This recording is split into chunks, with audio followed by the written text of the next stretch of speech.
बुजुर्ग कहते हैं, हर पुरानी चीज के पीछे एक कहानी होती है, लेकिन पहाड़पुर गांव के इस कुलछी कुएं के पीछे एक खौफनाक हकीकत है।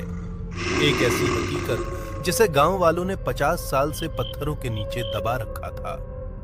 कहते हैं, अमावस्या की रात को इस कुएं से पानी नहीं, खून मांगती हुई चीखें निकलती हैं।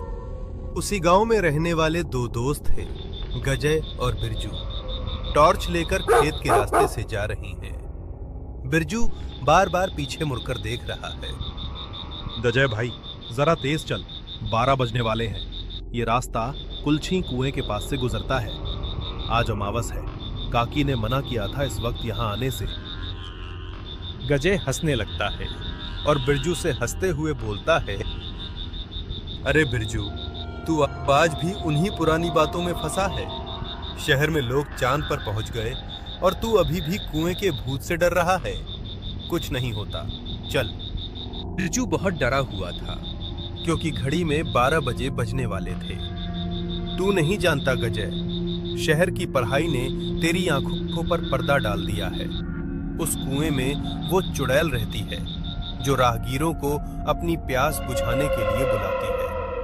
जिसने उसकी आवाज सुन ली वो फिर कभी घर नहीं लौटा।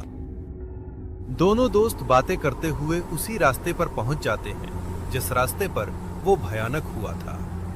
कुएं के पास पहुंचते हैं। कुआं गहरा और डरावना लग रहा है। अचानक हवा बंद हो जाती है। एक अजीब सा सन्नाटा छा जाता है।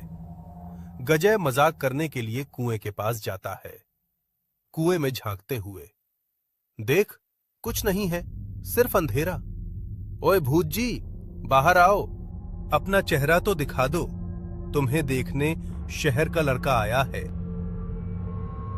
तभी कुएं के अंदर से पानी के हिलने की आवाज आती है, जबकि कुआं सूखा है।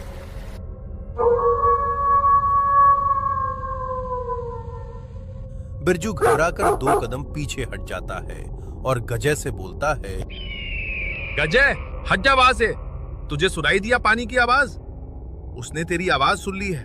अब जल्दी भाग यहां से, नहीं तो मार डालेगी।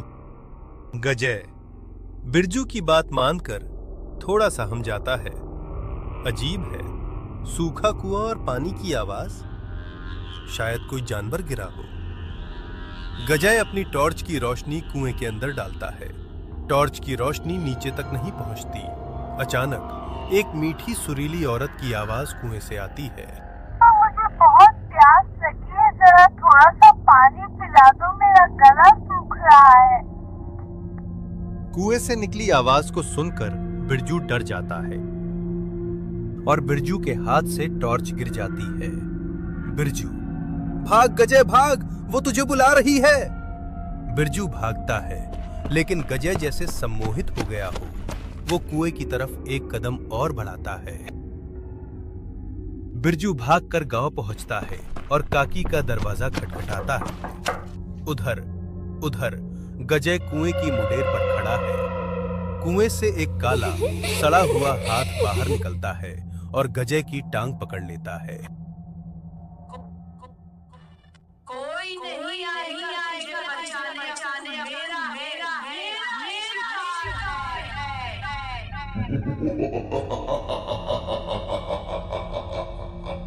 बिरजू बहुत डरा हुआ था क्योंकि वह गजय को कुएं के पास छोड़कर आया था। वह डरती हुई कई को सब कुछ बता देता है। उसकी बातें सुनकर काकी को बहुत गुस्सा आता है और वह बिरजू को डांटना लगती है। मूर्ख, मैंने मना किया था। वो कुआं प्यासा है। 50 साल पहले गांव वालों ने एक औरत को डायन बताकर उसी कुएं में जिंदा फेंक दिया था। तब से वो हर अमावस को एक बलि मांगती है। इधर कुएं पर गजय चिल्ला रहा है, लेकिन उसकी आवाज नहीं निकल रही है। वह काला हाथ उसे नीचे खींच रहा है। कुएं के पानी में उसे उस औरत का भयानक चेहरा दिखता है। आंखें खाली, सफेद बाल और खून से सना हुआ मुंह। गांव वालों ने मुझे तड़पा कर मारा था, अब मैं भी तुझे मार डालूंगी। तभी काकी और बिरजू दौड़ते हुए आते हैं। काकी के हाथ में तांत्रिक के मित्रों से बंधा भूत और गंगा जल है। वे मंत्र पढ़ने लगती हैं। काकी, छोड़ दे इसे, ये बेकसूर है। काकी गंगा जल कुएं में फेंकती हैं। एक जोरदार धमाका होता है।